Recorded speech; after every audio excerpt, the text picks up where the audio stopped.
Do you want to maximize your output on a daily basis so you can scale your agency to over 100K per month and make the most out of the hours that you're working? Then check out this speech that I've been giving at an event in Barcelona, which will show you in detail how to structure and prioritize your workday and what you do at each part of the day so you can get the best performance, execute and optimize your output, and make sure you scale the most efficient way possible. Enjoy. What do you guys think are the most important factors to be successful and be successful long-term as an entrepreneur?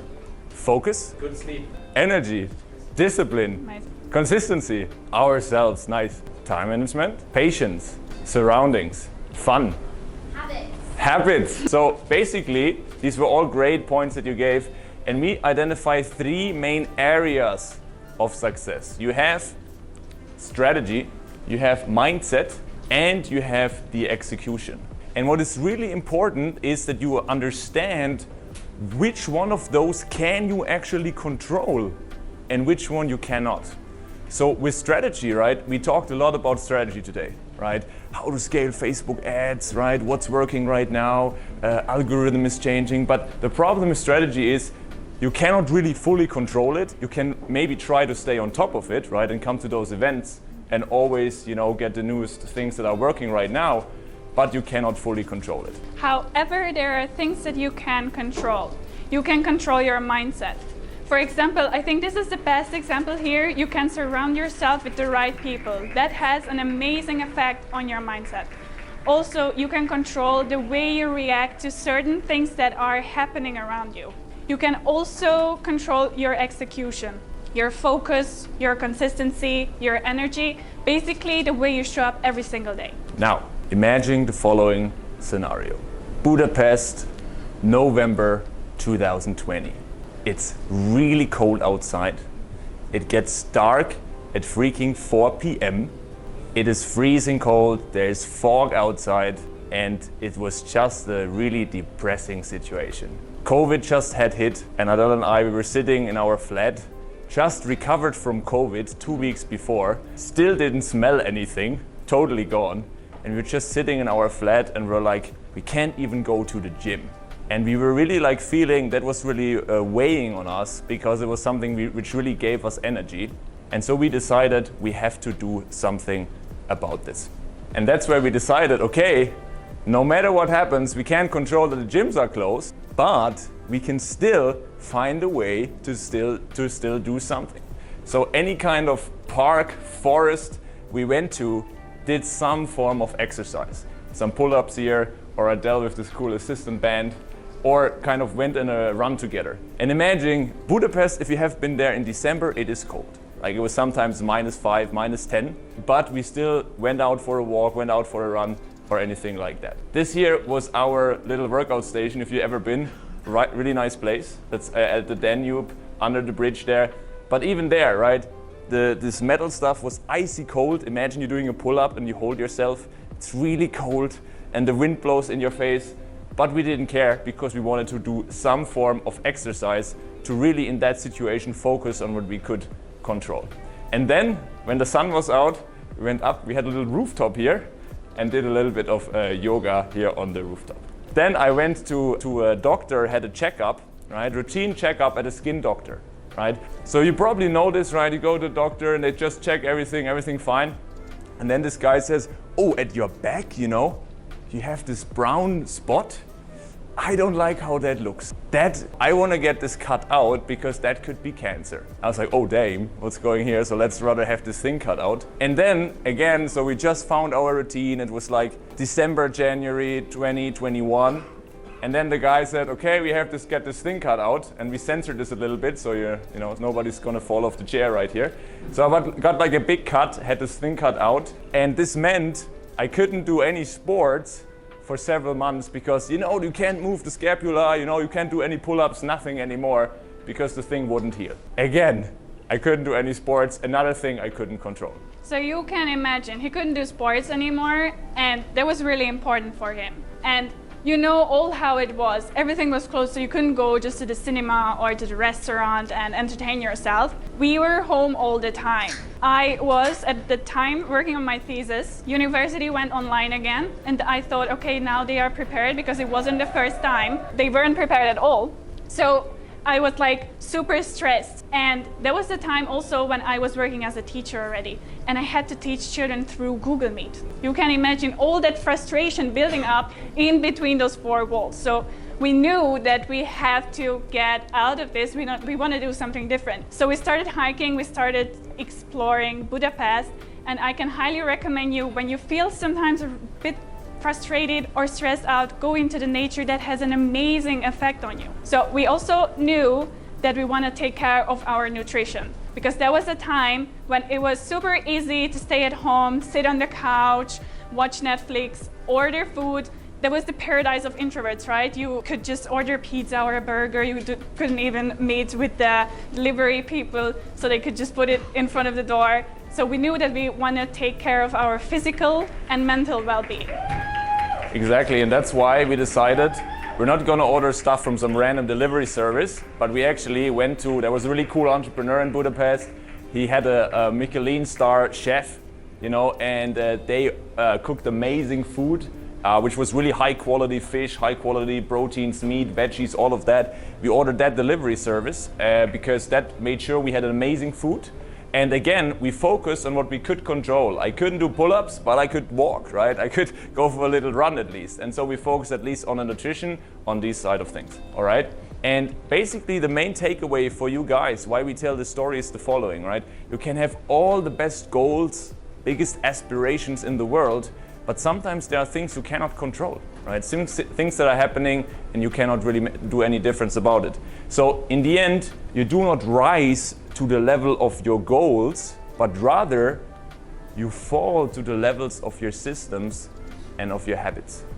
And I want you to think about this following sentence right here. Where you are in your life and in your business right now is the result of your habits and your actions over the past years. Now, we like to compare it like this. If you look at a day is like a miniature form of your entire life. If you look at your life, it's just made out of many days, right? And so there's this great quote which says, your days are your life in miniature, so you live one day over the course of your life, so you craft your entire life. And that's why what we're going to talk about today are the 7 phases of an ideal workday as a business owner, because that is the thing you can truly try to control.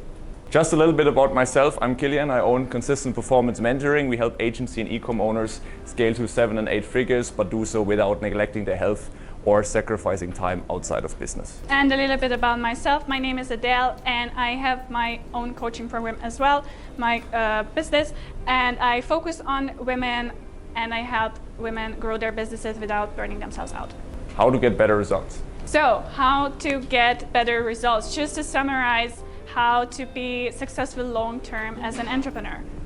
You have to be more consistent with the right habits and actions. You have to be a little bit better every day. So your goal today should be becoming 1% better than you were yesterday. That is already perfect. Focus on the things that you can control. So what were those things? Mindset, and you have to master the way you show up every single day, the execution.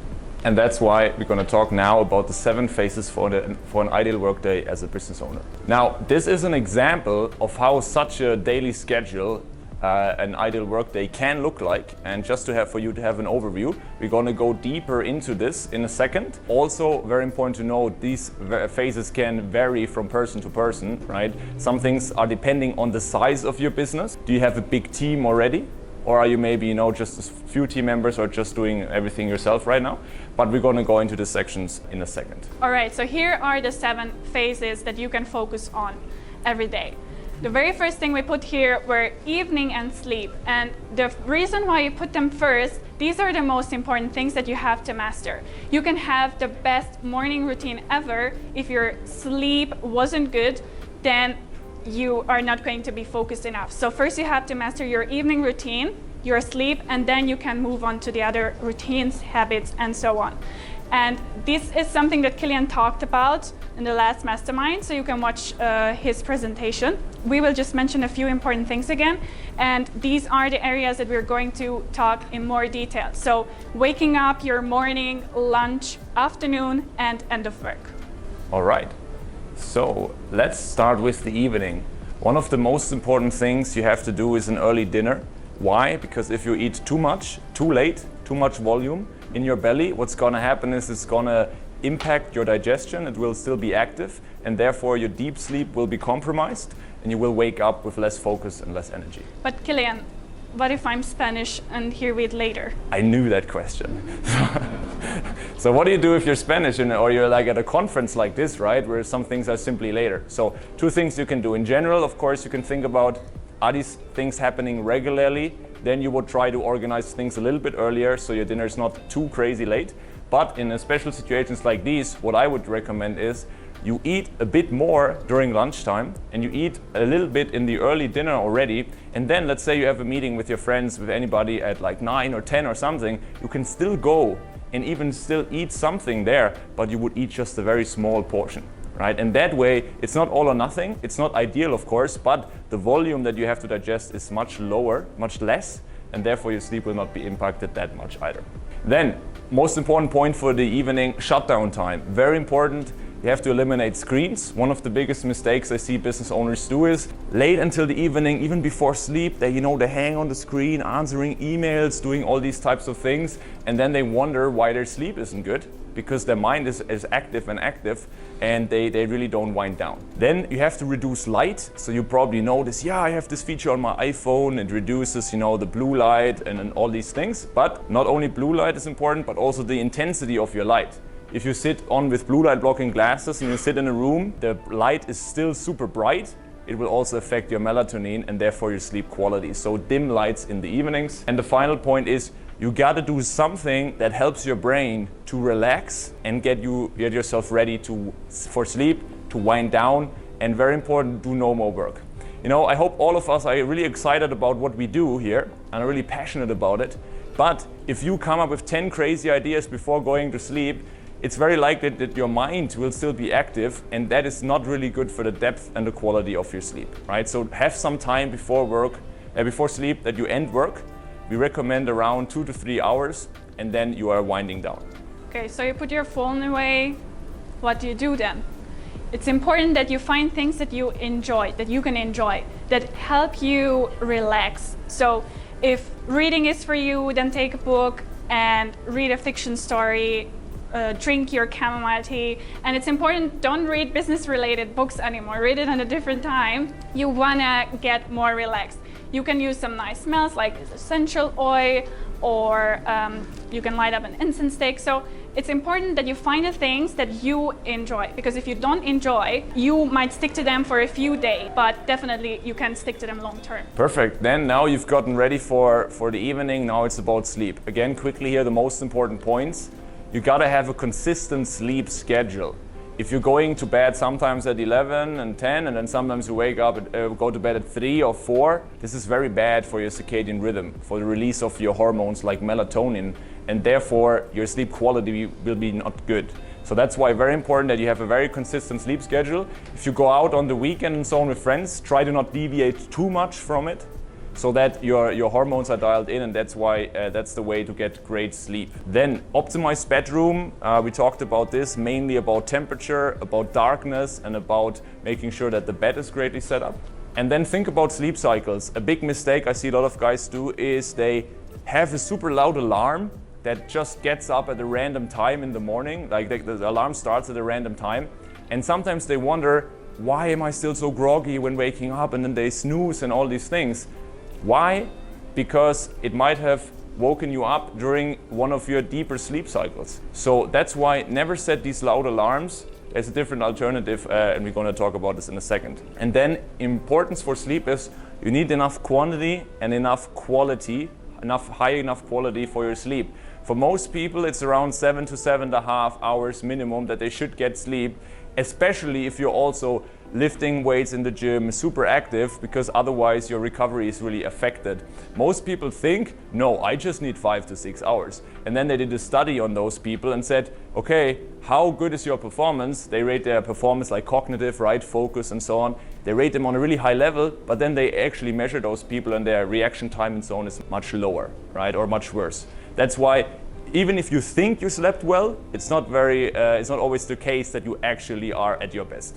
That's a big takeaway for you guys. Then this is about the bedroom setup. As you can see here, blackout curtains, very important. Air quality is important, temperature is important, and also here just a couple of other factors, plants and so on. And here this is actually a mistake in the picture. You can see phone is here in the bedroom, even if they say in airplane mode. Big rule that I would recommend everybody, no screens in the bedroom. Don't do that. Don't bring any screens into the bedroom. That's just a trap for you to directly get into bad habits and gonna affect your sleep quality. So, waking up, how does it look like, Adele, for most people? What do you think? How does it look like for most people when they're waking up? Checking emails? Checking emails. Pressing snooze 7 times, Exactly. okay? Exactly. So most people wake up with a loud alarm, directly heart attack, and hit the snooze button 3 times or even more. Because you are able to hit the snooze button, that means your phone is nearby. So they directly check their phones, oh, notifications, let's see, emails, WhatsApp, Slack, everything. And you're directly distracted. They are directly in their thoughts, the thoughts are racing. And this is the way that you can start your day stressed, directly putting out fires. You are directly in this reactive state and you want to be in a proactive state. So, hand to the heart, who found himself in this situation sometimes? Yeah, we all know it, right? All happens. So how do you wake up properly, right? You would first of all make sure you use a light alarm or you wake up naturally. Naturally, you can wake up if your sleep schedule is dialed in and you go at similar times to bed. So that's why the importance of the evening. If you go to similar times to bed every night, you will be likely to wake up naturally without any alarm at a similar time, because your circadian rhythm is going to be dialed in. If you need an alarm, use a light alarm. We're going to show you one in a second. Very important, no phone. Yeah. Big turning point, no phone. I'm going to talk about this in a second as well, but we had amazing speakers here on this. We had Marcel Knopf, we had also Marcel, and everybody, like the Ciuda brothers as well, everybody talks about, hey, you got to sit down, do those non-urgent tasks, those systems, those processes and so on. But when are you going to do them if you wake up and the first thing you're going to do is check emails and you're directly in firefighter mode? You're very likely not going to do them at all and always going to procrastinate on them because you're directly in the mode of just doing these important and urgent tasks.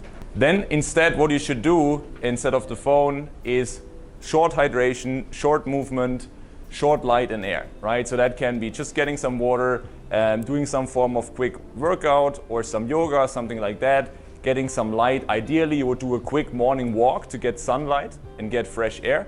That's absolutely ideal for your energy levels and your focus levels throughout the day. And why are we doing this? Not to waste any time and delay working, but rather to prime yourself for a very productive day ahead. So here you can see this is the Philip light alarm. We use it every single day, and you can see how it wakes you up. Basically, it just gets brighter and brighter. You can also set an alarm on this one, but it's just much more peaceful. Birds are chirping, nature sounds very amazing. And then you can do a short movement like a little yoga. You can go for a walk around the block, and I swear this is a game changer. It's very hard to make our clients put their phones away, but once they do, they always say thank you. It was a game changer. Yeah, and one word about morning routines, right? Nowadays, everybody heard the word morning routine, and there's even on social media, big guys are saying, you don't need a morning routine, it's such a waste and all of that. But the truth is, that's only because of crazy books like The Miracle Morning and the 5 a.m. Club, where they tell you, oh yeah, you have to meditate so long in the morning and do all these crazy morning routines and so on. And everybody suddenly thinks, oh, you don't need a morning routine at all anymore because it's too extreme. You don't need to wake up at 5 a.m. You can. Marcel is crushing it, Marcel Knopf, so he does it apparently. But you don't need to, right? And you have to think, like in business, 80-20 style, right? What are the 20% of activities that give you already 80% of your results? And that is quick morning walk, sunlight, air in the face, some yoga, some movement, some hydration, boom, you're ready. And that is a quick morning routine. You can do some other little things, but that doesn't need to take 1 hour or something like this. Okay, that's very important. So about the morning, the most important thing why we're doing all of this is to transition into deep work. Yeah. Can you go into deep work if you're directly checking the phone when waking up? Very unlikely. You can, it might be, but I challenge all of you to do one day where you didn't touch the phone and you go into deep work, and another day where you first checked all your Slack, all your emails, all your social medias, and then try to crank out some highly challenging work that will actually move the needle in your business. And so, very important here, that's also what Marcel said, so very nice that he mentioned this. You have this Eisenhower decision matrix, right? Important, urgent, and so on. Many people make the mistake that they think, well, I'm going to focus on important and urgent directly first thing in the morning, but usually these are these fires that gonna suck out all of your focus, that once you open this Pandora's box of all these fires, your focus is gone. Like, imagine you wake up in the morning and you wanna get like some really challenging tasks done. You wanna map out this infograph that Marcel talked about, so you can better train and better show your teams in the agency how they should work and set expectations and so on. And then you want to sit down and do the work, but then you get distracted by Slack and you get distracted by email. It's not gonna work. So you need to make sure that you focus on those important, not urgent tasks first, which are SOPs, hiring stuff, expectations for the team members, all of these things that are giving you leverage in your business. That's what you should do first before you jump into all these distractions. How do you do this? You work in 50-10 cycles. That's what I recommend. So that's 50 minutes of work and 5 to 10 minutes of break. So you have a little bit of buffer as well. And then you can rinse and repeat that.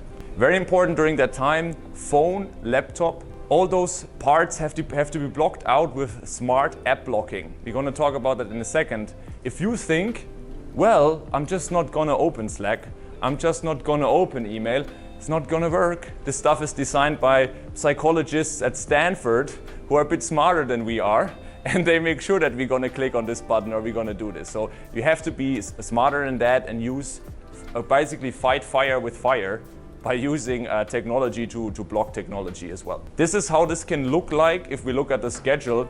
Let's say you have a conservative wake up time, you know, not like 5 a.m. club, but let's say something normal like 7 a.m. And then you do your morning prep, what we just discussed.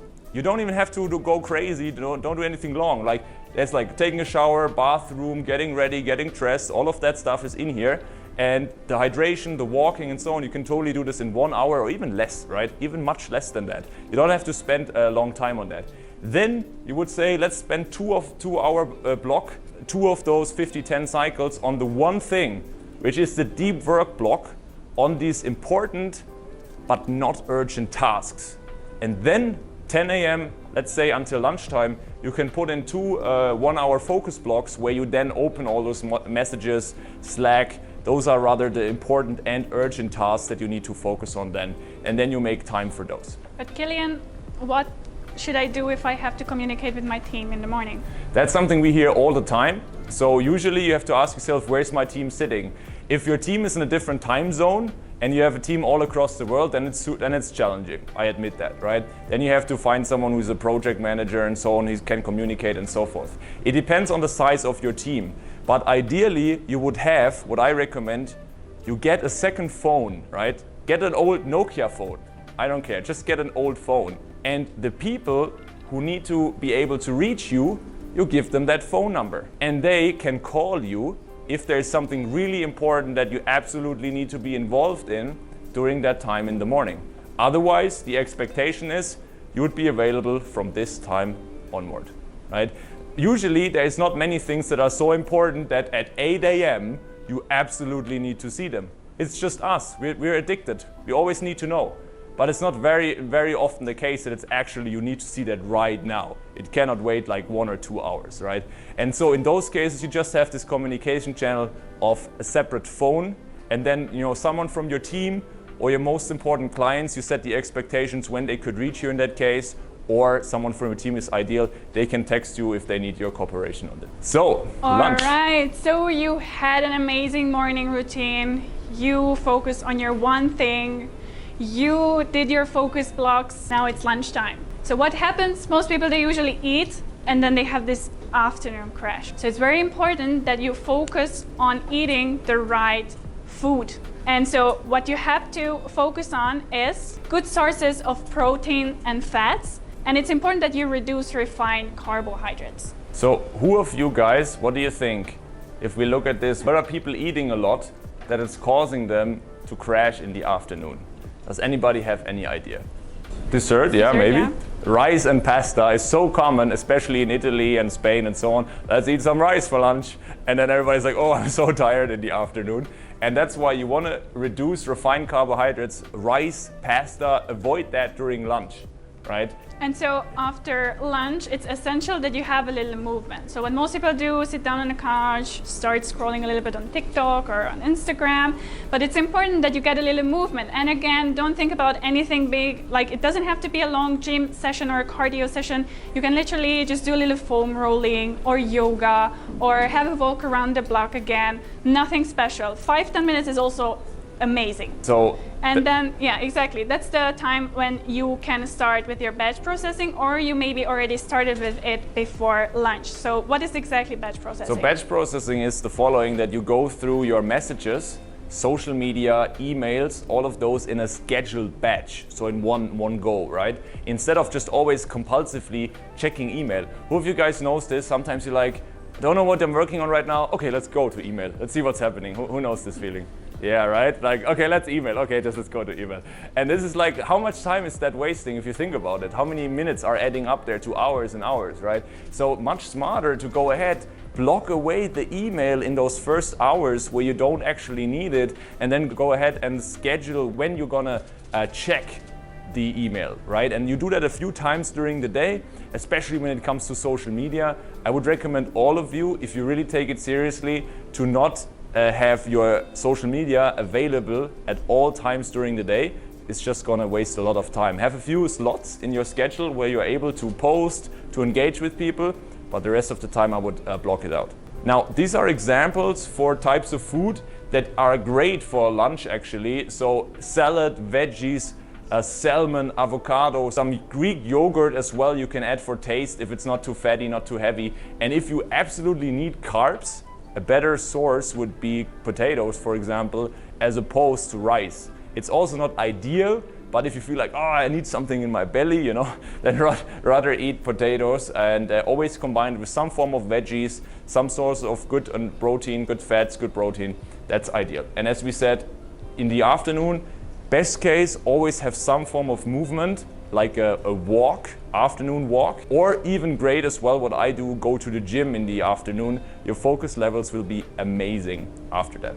So going then into the afternoon, you come back from your walk or your workout, and then now it's time for shallow work, right? In the morning was all about deep work, important, urgent and not urgent mostly, and now it's all about shallow work, right? These are usually more communication-based types of tasks. Is client communication, communication with the team, and all sorts of calls usually are great for the afternoon, right? Making sure internal calls or calls with the sales calls or any other types of calls are great for the afternoon.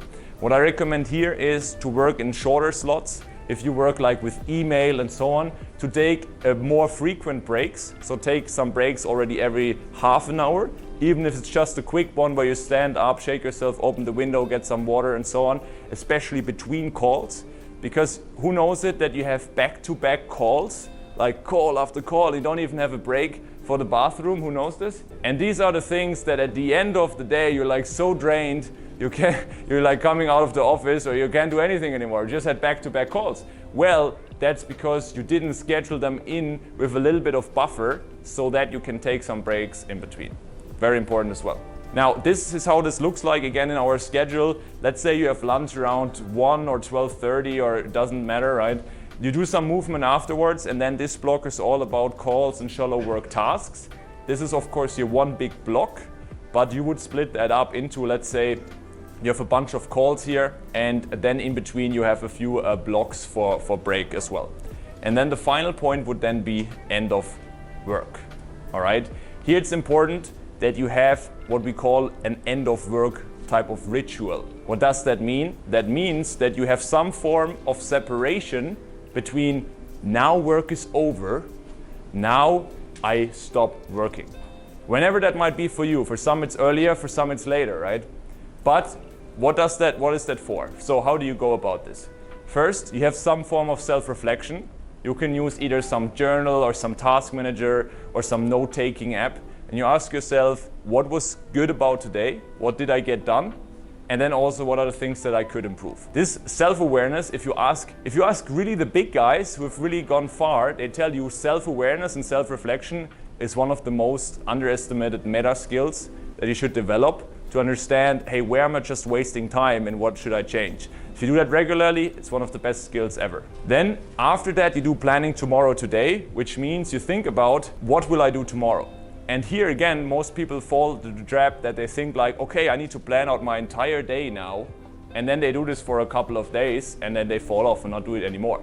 Much smarter is it to think about just plan your one big thing, right? Do you remember our slot here, the one thing? Just think about what are you gonna do there? Or you think in what's the one big outcome for tomorrow? That also gets you thinking in terms of result as opposed to being busy and just, doing instead of getting something done, right? And that's why my big outcome for tomorrow is, boom, have that SOP finalized. Have those expectations for the new hire set. Boom, very nice. Tomorrow that's the big plan. Directly gonna crush it in the big deep work block. And then, very important, that you block work-related apps. Again, we're gonna compulsively check otherwise, email, Slack until late at night. And then you feel like, oh, I'm not really recovering. I'm not present with my loved ones. I'm always, in the future. I'm always checking email. Well, because you're always gonna be distracted by work and by technology. All right, so Kilian already said a lot of things here, but when it comes to self-reflection, you can literally just start by rating your days on a scale from 1 to 5. And when you hear end of work ritual, you always think about these crazy things like ritual. Ooh, what's that? It's nothing special. You rate your day, you close your laptop and you leave your office. You leave work behind. And it's important in the evening that you connect with yourself, with your body and mind again. And again, blocking these apps out, work-related apps out, is always a game changer. This one is actually called app block, not ad block, app block. It's good for Android, and for iPhones, for my iPhone, I use Freedom, and it's called Freedom for a reason.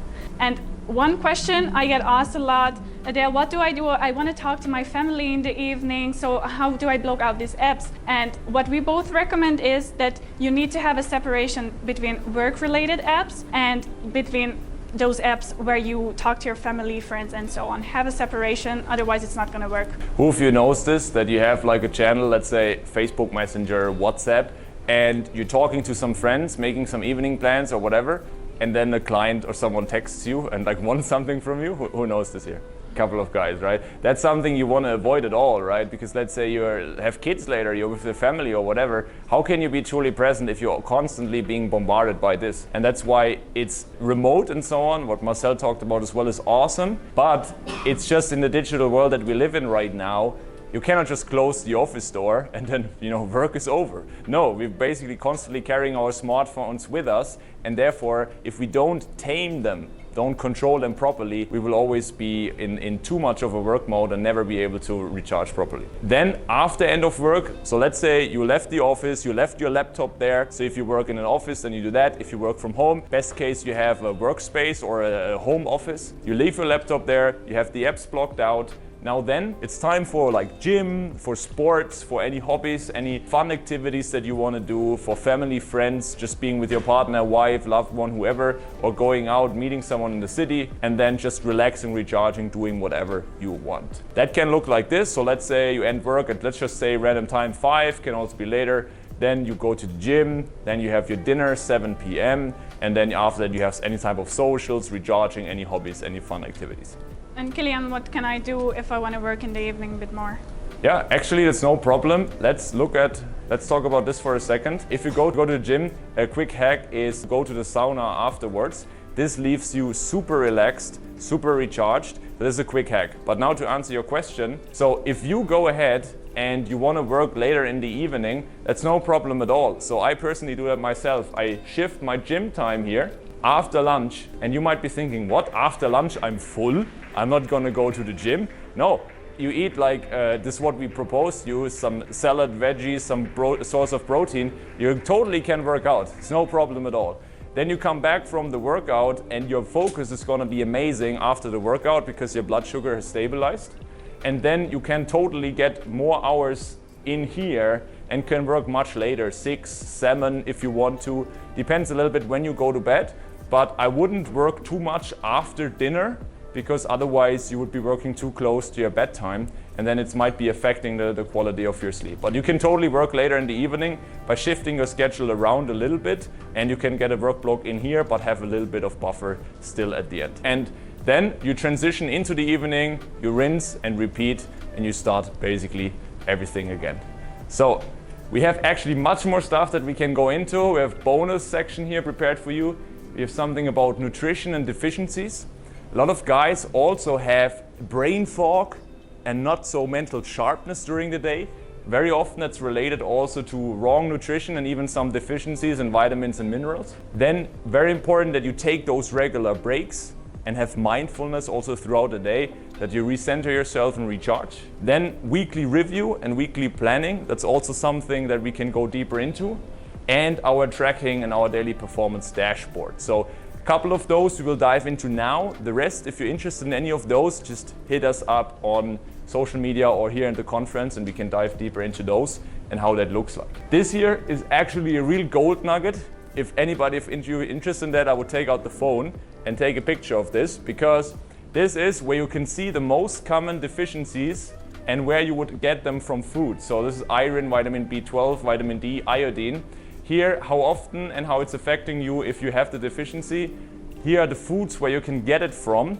And here it's the health problems it causes if you have the deficiency. So easy fix, you read through this, you go ahead, look at, are you eating these types of foods already? If not, try to incorporate them more into your diet. And that way you can also make sure that you're long term not gonna be deficient. So if you wanna get this, take a screenshot now. 5, 4, 3, 2, 1. And the same thing here with the other ones, selenium, magnesium, zinc, and vitamin K2. All right.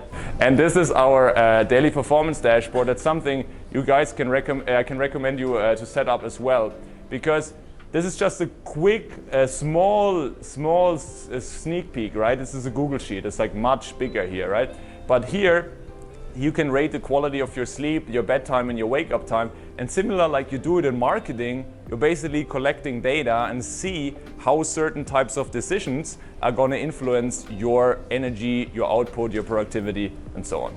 How about these divisions here, Adele? What should we say about this? So yeah, the divisions are for avoiding all or nothing thinking. So basically, if you are a person who wants to wake up earlier, we advise you not to get started with something very big of a change, like an hour. You can get started with division 1, wake up 10 minutes earlier every single day. Once you can hit that consistently, then you can move on to division 2, which can be like 20 minutes, and division 3 can be 30 or even more. But once you can consistently hit that 10 minutes, then you are going to experience momentum, and then you are much more likely to stick to Division 2 and Division 3. Because one of the biggest things over 4+ years that I'm doing this right now that entrepreneurs are striving with is all or nothing mentality, right? Who of you guys knows this in himself sometimes, that you think like, either I do it properly, I do it not at all, right? So especially guys, that affects guys, women as well, of course. And this is such a thing that entrepreneurs have, and that holds them back from being consistent with something that they know they should be doing. It's really beneficial for them because they're so black and white, right? And that results in huge ups and downs in your energy, but also your output. Now, how do you get started? You might have seen this format before. Download this entire checklist as a PDF, right? So if you want this, go ahead, scan the code right here. There you can directly just put in your email and will be sent to you the checklist. There is more of these points then we just mentioned, lots of bonus points, lots of things that you can fill out and have print this out as a PDF, so you have all of these points available for you. Then, how to actually implement this now? So we talked about a lot of things today, but how can you actually start implementing this? So again, avoid all or nothing thinking, so you can implement these divisions I mentioned, starting with something small. And start with the most important fixes first. I'm going to talk about this in a second. Implement things step by step with a plan. So you need to have a plan. You have a plan for your business, you need to have a plan for your days as well. It's very important. And get support and accountability. Either a friend, family member, your partner, or you can get support by a professional.